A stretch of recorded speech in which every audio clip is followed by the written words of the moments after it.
Tired of ads barging into your favorite news podcasts? Good news. Ad-free listening on Amazon Music is included with your Prime membership.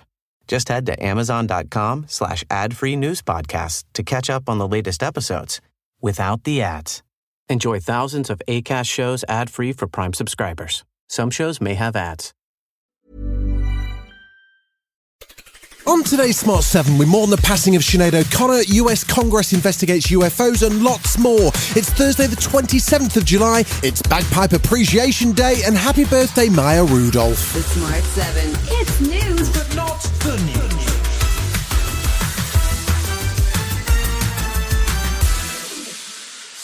A Sky News investigation into Greater Manchester Police has revealed what appears to be shocking treatment of 3 women in their custody.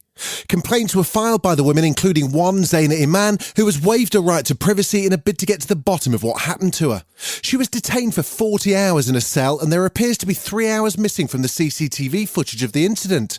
Greater Manchester Police are challenging the report, claiming they've not had the proper right to reply, but former GMP Superintendent Martin Harding says there appears to have been a serious breakdown in accountability. I believe there's been a total breakdown in the accountability process. I know that the policing minister mentioned referring this to the IOPC.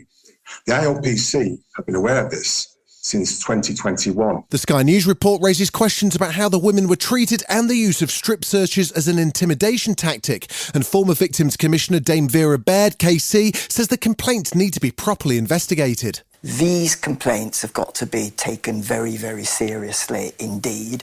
Manchester is a much improved force, and this is a big blot on that landscape, and they need to cooperate and they need to get it sorted straight away. With ongoing investigations into the Met Police and now this incident, Kay Burley wanted to know from Policing Minister Chris Philip if it's time for a wider investigation into the UK's police. I've got full confidence in the Inspectorate's ability to inspect issues and identify them, so I don't have any plans to commission a sort of wider Casey-style review because we've got an inspectorate who can do that.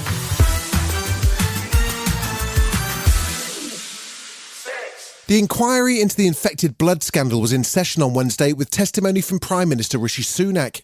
There have now been 2 reports, the most recent published 3 months ago, which recommended a compensation scheme be set up, but nothing's been done as yet. Campaigner Stuart McLean, who got hepatitis C from a blood transfusion, was waiting outside the hearing, and he says the family's demands are pretty simple. We want full compensation for infected and affected, everybody involved in that. We want the recommendation to set up the schemes by the end of the year, and to date we've heard nothing. Rishi began his testimony with an apology, but was jeered and heckled by the crowd when he refused to commit to a time frame for compensation and would only say the work was continuing at pace. I believe what has happened has been an appalling scandal. I think thousands of people have suffered for decades, and this is not just about historic wrongs. People are suffering and being impacted today.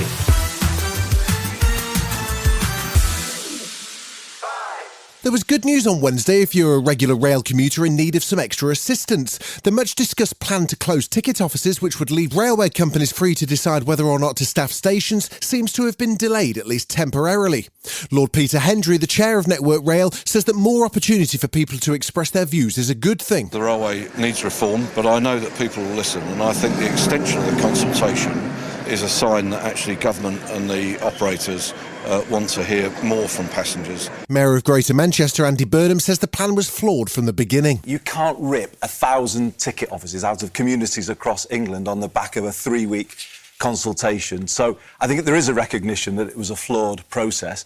But I would say they're coming up with the wrong response. You can't extend a process that's flawed. They should scrap it completely and start again.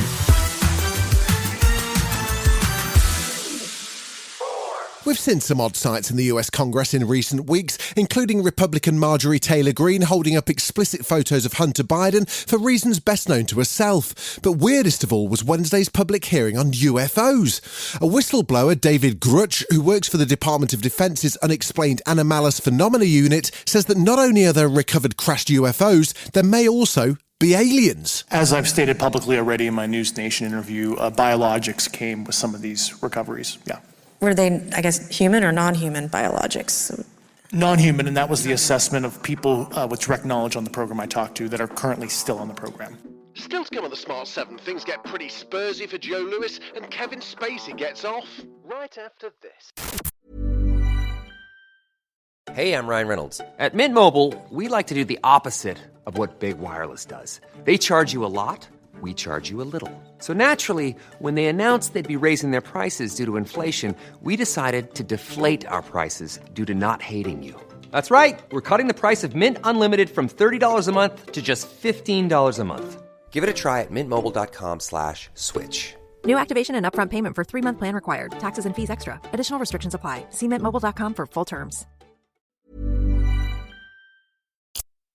Welcome back.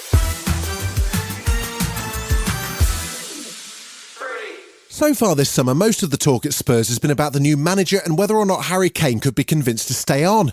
But all that changed on Wednesday as the owner of the club, the Bahamas-based billionaire Joe Lewis, was indicted and then handed himself into custody on charges of insider trading.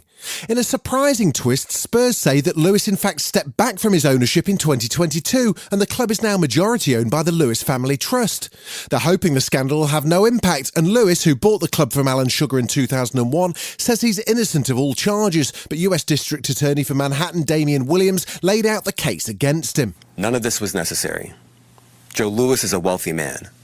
But as we allege, he used inside information as a way to compensate his employees or to shower gifts on his friends and lovers. That's classic corporate corruption.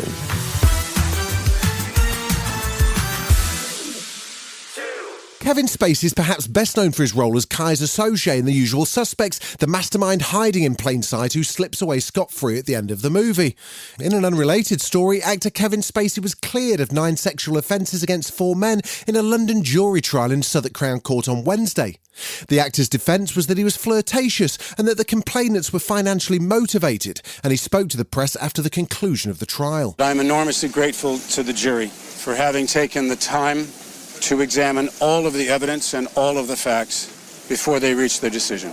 And I am humbled by the outcome today.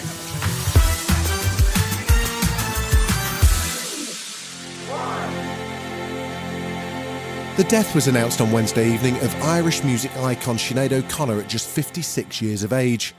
Her family released a brief statement describing themselves as devastated and asking for privacy at this very difficult time. Her death comes just 18 months after the death of her son, Shane. She shot to fame worldwide with her cover of Prince's song Nothing Compares to You and its iconic video. She used her fame and power to speak out, notably ripping up a picture of the Pope on live TV in 1992 to protest against the Catholic Church's cover-up of child abuse. She later converted to Islam and continued to write and record music. Here she is talking about the moment when she shocked the world. Rest in peace, Sinead. You know, and having grown up such a pious child and loved God and loved religion, I was raging that these people were actually turning people away from God. I knew exactly what I was doing, and I knew that it would take years for it to become apparent what I was doing, and I was prepared to ride that. You've been listening to The Smart 7. We'll be back tomorrow at 7 a.m. Hit that follow button and have a great day. Give us 7 minutes, we'll give you the world. Tired of ads barging into your favorite news podcasts? Good news. Ad-free listening on Amazon Music is included with your Prime membership. Just head to amazon.com/ad-free news podcasts to catch up on the latest episodes without the ads. Enjoy thousands of Acast shows ad-free for Prime subscribers. Some shows may have ads.